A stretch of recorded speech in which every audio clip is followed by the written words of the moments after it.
कैसे एक किराएदार ने मकान मालिक के परिवार वालों को इस्लाम के रास्ते पर लाया। वह गर्मियों की एक तपती दोपहर थी।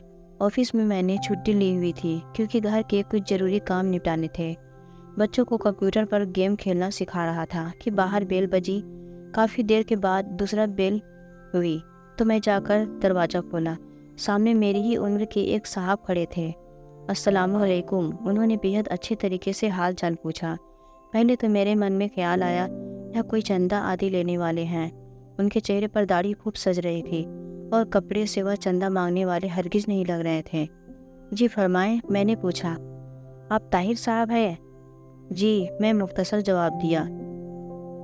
वे मुझे रफ़ीक साहब ने भेजा है। शायद आपको किराएदार की ज़रूरत है।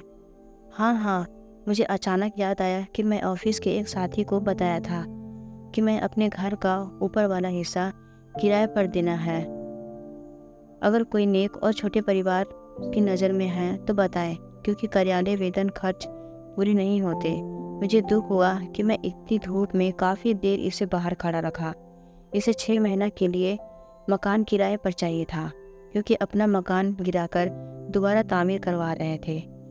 मैं 3000 किराया बताया, लेकिन बात 2000 से पक्की हो गई। वह चला गया तो मुझे अफसोस होने लगा कि किराया कुछ कम है, जबकि ऊपर केवल एक छोटा सा कमरा, रसोई और बाथरूम था। मुझे अपनी पत्नी की तरफ से डर लग रहा था कि उसे पता होगा तो कितना झगड़ा होगा, और वही हुआ। बकौल उसके 2000 तो केवल बच्चों की फीस है। मुझे उसने काफ़ी बुरा भला कहा और मैं चुपचाप सुनता रहा और अपनी किस्मत को कोसते रहा। मैं एमएससी में बहुत ज़्यादा नंबर से किया था, इसलिए तुरंत नौकरी मिल गई। नौकरी मिली तो शादी भी तुरंत हो गई। मेरी पत्नी भी बहुत पढ़ी लिखी थी। वह भी एक अंग्रेजी स्कूल में पढ़ाती थी। हमारे 3 बच्चे थे, मगर खर्चा बहुत मुश्किल से चलता था। अगले ही दिन वह साहब और उनकी पत्नी बच्चे हमारे घर पे आए। इनकी पत्नी ने पूरे शरीर पर्दा किया हुआ था। दोनों बड़े बच्चे बहुत ही सभ्य और सुंदर थे। छोटा गोद में था। कुछ दिनों बाद एक दिन मैं ऑफिस से आया तो मेरी पत्नी ने बताया कि मैं बच्चों को किराएदार महिला से कुरान पढ़ने के लिए भेज दिया है। अच्छा पढ़ाती है। अपने बच्चे इतने सुंदर किरात करते हैं। कुछ दिन बाद जब मैं उनके एक बेटे से किरात सुनी तो पहली बार मेरे मन में इच्छा उभरी कि काश हमारे बच्चे भी इतना अच्छा कुरान पढ़े। एक दिन मैं बाहर जाने लगा तो अपनी पत्नी से पूछ ही लिया कि वह पार्लर जाएगी तो लेता चलो, क्योंकि पहले तो 2 महीने में 3-4 बार पार्लर जाती थी और इस महीने में एक बार भी नहीं गई। उसने जवाब दिया कि पार्लर फिजूल खर्ची है। जितनी रौनक चेहरे पर 5 बार वजू करने, नमाज और तिलावत से आती है, किसी चीज़ से नहीं आती। अगर ज़्यादा ज़रूरत हो तो घरेलू उपयोग की वस्तुओं से ही चेहरे पर निखार आती है।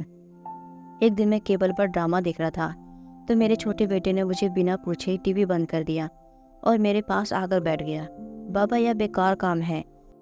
आप अपने नबी हज़रत मोहम्मद सल्लल्लाहु अलैहि वसल्लम का एक कहानी सुनाओ। मुझे गुस्सा तो बहुत आया, लेकिन अपने बेटे की ज़बानी यह कहानी सुना तो मेरा दिल भर आया। यह तुम्हें किसने बताया? मैंने पूछा।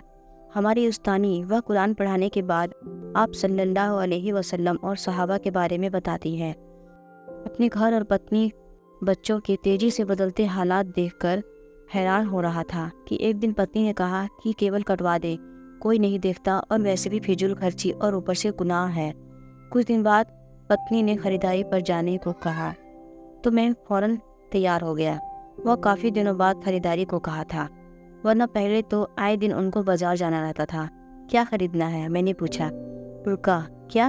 मैं हंसा तो वह बोली, पहले कितने ही गैर शरई काम करती थी, आपने कभी मजाक नहीं उड़ाया। अब अच्छा काम करना चाहती हूँ तो आपको मजाक सूझ रहा है। मैंने कुछ नहीं बोला। फिर कुछ दिन बाद उसने मुझे काफ़ी सारे पैसे दिए और कहा फ्रिज की बाकी कीमत अदा कर दे, ताकि अधिक किश्तें ना देनी पड़े। इतने रुपए की बचत कैसे हो गई? बस हो गया, वह मुस्कुराई। जब इंसान अल्लाह के बताए हुए हुक्मों पर चलने लगे तो बरकत खुद ब खुद हो जाती है। यह भी वे किराएदार महिला ने बताया है। सुकून मेरे अंदर तक फैल गया। मेरी पत्नी अब न मुझे कभी लड़ी न शिकायत की। बच्चों को वो घर में पढ़ा देती, खुद बच्चों के साथ कुरान तजवीद से पढ़ना सीख रही थी। वह खुद नमाज पढ़ने लगी और बच्चों को सख्ती से नमाज पढ़ने भेजा। मुझे एहसास होने लगा कि निजात का रास्ता यही तो है। पैसा और सजावटी आराम नहीं, सुकून तो बस अल्लाह की याद में है। मुझे उस दिन 2000 किराया थोड़ा लग रहा था। आज सोचता हूँ तो लगता है कि वह तो इतना अच्छा था कि आज मेरा घर सुकून से भर गया।